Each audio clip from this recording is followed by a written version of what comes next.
and LT. Previous slide 1 of 3. Next slide. In GT. Denver, you really don't realize how much your kids pay attention when adults are talking. Treisi Martinez, a 25-year-old mother of two who is protected temporarily from deportation through the Deferred Action for Childhood Arrivals program, told me in October. Martinez's oldest daughter is 5. That's old enough to ask heartbreaking questions, like why her mother isn't coming with the rest of the family to visit relatives in Juarez. But it's too young, her mother judges, to be able to handle the answer. That while Martinez's husband is a citizen and their daughters, the younger of whom is 6 months old, were born in the United States. Martinez is still waiting on a green card application. If Martinez has to go back to Mexico, it wouldn't be for a visit. It would be forever. She doesn't think her daughter is ready to hear that. Martinez says her daughter, seemingly engrossed in dragon tales or Sophia the First, will absorb the tense conversations among adults and ask, "Mom, why does no one like Trump? Is he really going to send a lot of people away?" She was watching Netflix on her iPad. Martinez, who is one of the estimated 200,000 DACA recipients with U.S.-born children, says, but really, she was listening to everything. The Trump administration began phasing out DACA in September. Congress remains divided over whether and how to address the status of the 690,000 DACA recipients. At the moment, it's really a fight about how urgent a priority it is. Republicans would rather put off dealing with the problem until March 5 deadline given by Trump in September. Democrats, realizing the only leverage they have is during spending flights, want something done before the end of the year. They point out that as many as 122 DACA recipients are losing their protections each day, totaling as many as 22,000 by the time that March deadline rolls around. In the meantime, thousands are living with a wrenching uncertainty. Uncertainty over whether their renewal applications will be accepted.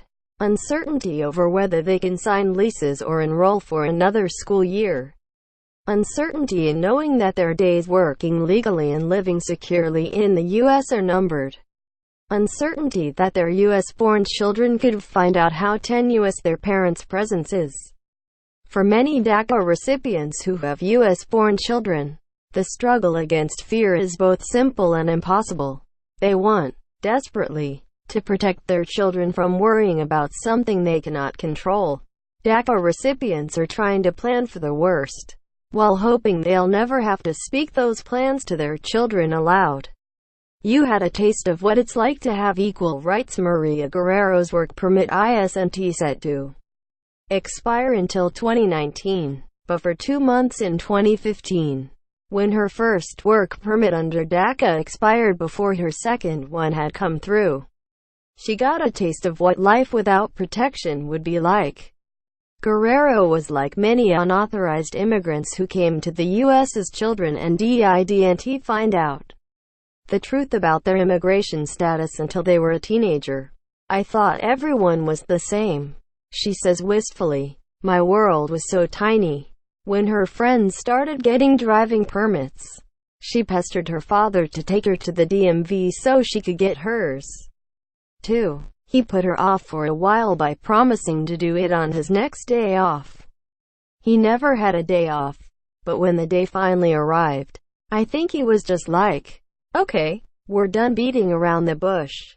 You need to know." In the years since the DREAM Act was first introduced in 2003, politicians have drawn a sharp line between Guerrero's father's generation of unauthorized immigrants who came to the U.S. as adults, and the children, like Guerrero, they brought with them. To many supporters of the DREAM Act, immigrants like Guerrero were blameless, and it was unfair to keep them in the shadows because of the sins of their parents.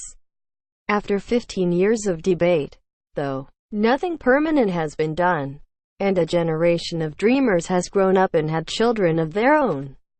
Instead of their parents being responsible for their misfortune, DACA recipients are now the ones whose unauthorized status could end up jeopardizing their children's lives. Guerrero has a full-time job with a community organizing group. She has children of her own now, 4 and 2 years old, as well as 2 nieces and a nephew she often gets charged with taking care of as well. All 5 were born in the U.S. Her DACA protection lapsed while she was pregnant with her second child, and she was suddenly returned to the world of her childhood, in which the family's movements were closely circumscribed. We would be usually at the house every day except either Saturday or Sunday, she recalls. Afraid to go out, her father, who works in construction, always requests to be excluded from airport projects because he's terrified of federal places. He does not like courts, does not like airports, does not like really public places, though with his children now grown, he's gotten over his fear of flea markets. Now that she has children, she gets it. I was like, this is what my parents felt. Guerrero tried to hold off the HR office at Walmart asking her if she'd gotten her new work permit yet, but ultimately got pulled out. Instead, she grabbed shifts here and there, waitressing and telemarketing for far less than the minimum wage she was accustomed to as a legal employee. In a way, you're grateful that somebody's giving you the opportunity to have some income, she says in October. But then on another side, you had a taste of what it's like to have equal rights. There's evidence that the taste of equal rights DACA provided was absorbed into the bodies and minds of recipients and their children alike. One Harvard study found that immigrants who were eligible for DACA reported better mental health after the program's enactment in 2012, while those who weren't eligible reported no change. Meanwhile, a study of Medicaid recipients in Oregon led by Stanford researchers found that children of DACA-eligible mothers were diagnosed with attachment and anxiety disorders at much lower rates from 2013 to 2015 than children of immigrants too old to qualify for DACA, which wasn't available to immigrants who were born before June 1982. Before DACA came around, there was no difference between the groups. Afterward, attachment and anxiety disorders were detected in 7.8% of children of DACA-ineligible mothers, and only 3% of children whose mothers qualified for protection. There aren't any studies about what happens after losing DACA. There isn't any precedent for it. The fight to keep children fearless in the Trump administration announced DACA's end in September. Guerrero held herself together through dinner with her family. I'm the older sister, so I felt like, oh, you need to be the strong one, she says. I feel like if I freaked out at that point, everybody's gonna freak out. She put her children to bed. When the girls were asleep, Guerrero allowed herself to start crying again. She looked around the room, trying to reassure herself that she'd be able to put food on the table even without a minimum wage job. We can just sell everything.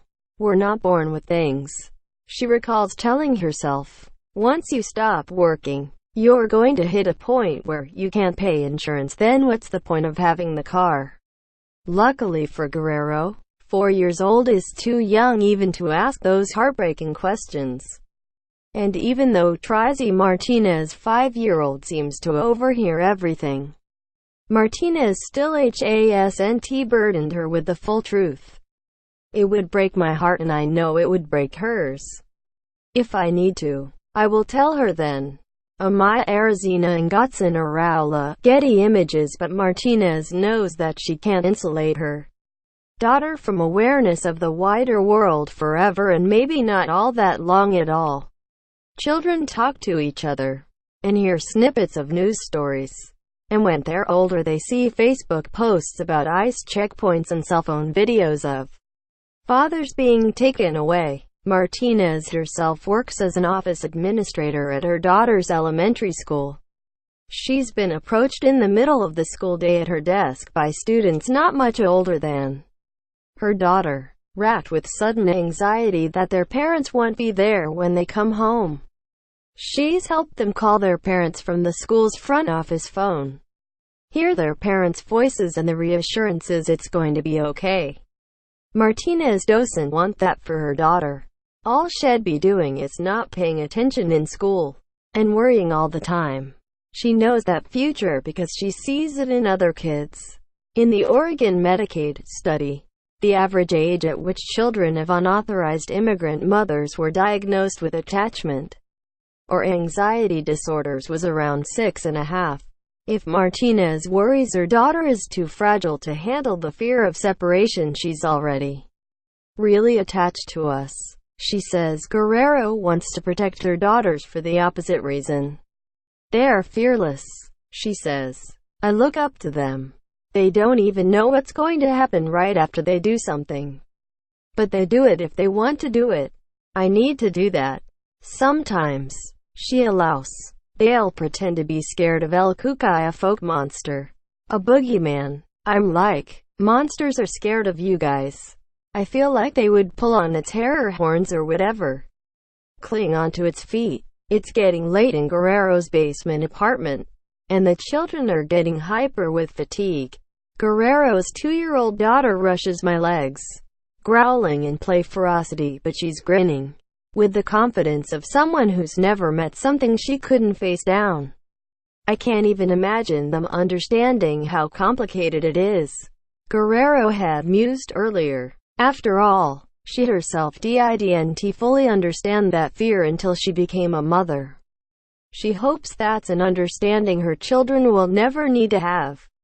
But it will take action from Congress to break the cycle. Dara Lind reported this story with the support of the Fund for Journalism on Child Well-Being, a program of the USC Annenberg Center for Health Journalism.